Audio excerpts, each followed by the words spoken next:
আসছে আরাফার দিন, অর্থাৎ দোয়া কবুলের আরও এক বিশেষ সম্ভাবনাময় দিন। এক বোন তিনার বাস্তব জীবনের ঘটনা আমাদের সাথে শেয়ার করে লিখেছেন, এই দিনটি নিয়ে আমার খুব সুন্দর এক অভিজ্ঞতা রয়েছে, যা নিয়ে আমি আমার রবের প্রতি শত কোটি শুকরিয়া আদায় করেও শেষ করতে পারবো না। জীবনের এমন এক পর্যায়ে দাঁড়িয়েছিলাম যা পুরো ভবিষ্যতের ভালো মন্দ নির্ভর করছিল ওই সময়টাতে। দেখলাম আমি যা চাই তা তো আমার রব ছাড়া আর কেউ দিতে পারবে না। শুরু করলাম দিন রাত এক করে দোয়া করা। যত আমলের খোঁজ পেলাম সব একাধারে করতে লাগলাম। দিনে রাতে বেশিরভাগ সময়টা জায়নামাজেই কাটিয়ে দিতাম। দোয়া কবুল হওয়ার জন্য এমন কোনো ইবাদত বা আমল নেই যা আমি করিনি। এভাবেই কেটে গেল 1 বছর। মাঝে মাঝে হতাশ হয়ে পড়তাম।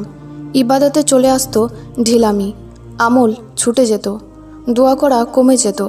তবে রবের প্রতি বিশ্বাসটা এত দৃঢ় ছিল যে পুনরায় নিজেকে সামলে নিয়ে আবারও শুরু করতাম ইবাদত, আমল, দোয়া। তারপর এলো সেই আরাফার দিন। কেন যেন নিজের প্রতি একটা জেদ চেপে গেল যে এই দোয়া কবুলের দিনটিতে আমাকে আমার দোয়া কবুল করিয়ে নিতেই হবে। উঠে পড়ে লাগলাম। রোজা রেখে সারাটা দিন শুধু চেয়ে গেলাম আল্লাহর কাছে, জান প্রাণ দিয়ে, চোখের পানি ঝরিয়ে একনিষ্ঠভাবে শুধু নিজের মনের চাওয়া পাওয়াগুলো পেশ করতে লাগলাম আমার রবের দরবারে। আলহামদুলিল্লাহি রব্বিল আলামিন। ঠিক 11 দিনের মাথায় আমার দোয়া কবুল হয়ে গেল। যতটা চেয়েছিলাম তার চেয়েও বেশি এবং আরও উত্তমভাবে আমার চাওয়াগুলো পূরণ হয়ে গেল। আলহামদুলিল্লাহ।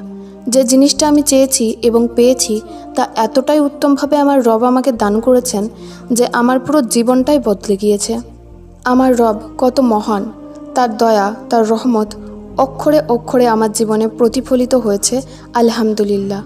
যারা দীর্ঘদিন ধরে দোয়া করেও আশানুরূপ কোনো ফলাফল পাচ্ছেন না, তারা আসন্ন এই পবিত্র আরাফার দিনটিকে কাজে লাগান। আজ পহেলা জিলহজ থেকেই ইবাদত, আমল, দোয়া করতে কোমর বেঁধে নামুন। আল্লাহ চাইলে এতদিনেও না পাওয়া জিনিসটা পেয়ে যেতে পারেন এই দিনেই। আল্লাহ সুবহানাহু ওয়া তাআলাই সর্বোত্তম পরিকল্পনাকারী। দোয়া কবুলের জন্য দোয়া ইউনুস খুবই কার্যকর।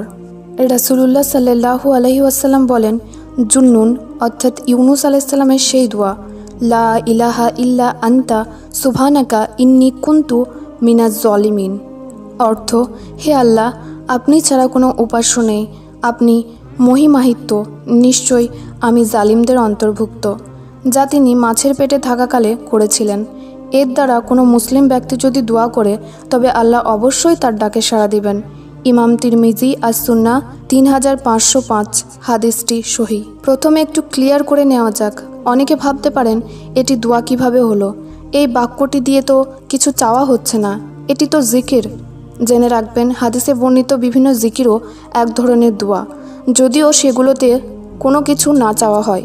ইউনুস আলাইহিস সালাম যখন এই বাক্যটি পড়েছিলেন তখন তার মনে কি এটি ছিল না যে, হে আমার রব, আমি জুলুম করেছি, আপনি তো মহান, আমাকে এই কঠিন দুরবস্থা অর্থাৎ মাছের পেট থেকে মুক্তির ব্যবস্থা করুন। মূলত মনের আকুলতাই সবচেয়ে গুরুত্বপূর্ণ। দোয়া শব্দের অর্থ হলো ডাকা। কোনো শব্দ বাক্য দিয়ে আল্লাহর কাছে কোনো কিছু চাওয়া বা অনুভূতি পেশ করাও দোয়া। অতএব আমরা দোয়ার সময় এই বাক্যটি বারবার বলতে থাকব, সাথে জিহ্বা নাড়িয়ে অথবা মনে মনে সেই কাঙ্ক্ষিত বিষয়টি আল্লাহর কাছে চাইতে থাকব। তবে আমাদের মনোযোগ থাকবে এই বাক্যটির মর্মের দিকে। এখানে আল্লাহর প্রশংসা এবং নিজের প্রতি নিন্দা আছে। আল্লাহ তাআলা এটিই পছন্দ করেন যে বান্দা নিজের ব্যাপারে নিজেকে তিরস্কার করুক আর আল্লাহর প্রশংসা করুক, কারণ প্রকৃতপক্ষেই আমরা তিরস্কারের উপযুক্ত আর আল্লাহ সুবহানাহু ওয়া তাআলা সমস্ত প্রশংসার যোগ্য। নিজের গুনাহগুলো মাথায় রেখে নিজেকে তুচ্ছ জ্ঞান করতে করতে আল্লাহর কাছে চাইতে হবে। বাক্যে নিজেকে জালিম বলার দ্বারা বোঝানো হয়েছে গুনাহের দ্বারা নিজের উপর জুলুম করাকে। জুলুম শুধু অন্যের উপরেই নয়, নিজের উপর করলেও ব্যক্তি জালিম হয়। সমুদ্রের কোনো বিরাট মাছ যদি কাউকে গিলে ফেলে তবে তার মুক্তির কোনো উপায় থাকে না। এমন ভয়াবহ মুহূর্তে আল্লাহ ছাড়া কোনো সাহায্যকারী থাকতে পারে না। চিন্তা করুন, নবী ইউনুস আলাইহিস সালাম এমন ভয়াবহ বিপদের সম্মুখীন হয়েছিলেন। তিনি হতাশ না হয়ে নিজের ভুল স্মরণ করে আল্লাহর কাছে দোয়া করতে থাকেন আর আল্লাহও তার ডাকে সাড়া দিয়ে তাকে এই অন্ধকার জায়গা থেকে বের করে আনেন। আমাদের বিপদ আপদ নিশ্চয়ই নবী ইউনুস আলাইহিস সালামের চেয়ে বড় নয়। সুতরাং হতাশ না হয়ে পূর্ণ বিশ্বাসের সাথে দোয়া করতে হবে। দোয়ার আদব ও নিয়মগুলি অনুসরণ করে আল্লাহর কাছে নিজেদের অক্ষমতা তুলে ধরতে হবে। আল্লাহ তার নবীকে হতাশ করেননি, আমাদেরকেও করবেন না ইনশাআল্লাহ।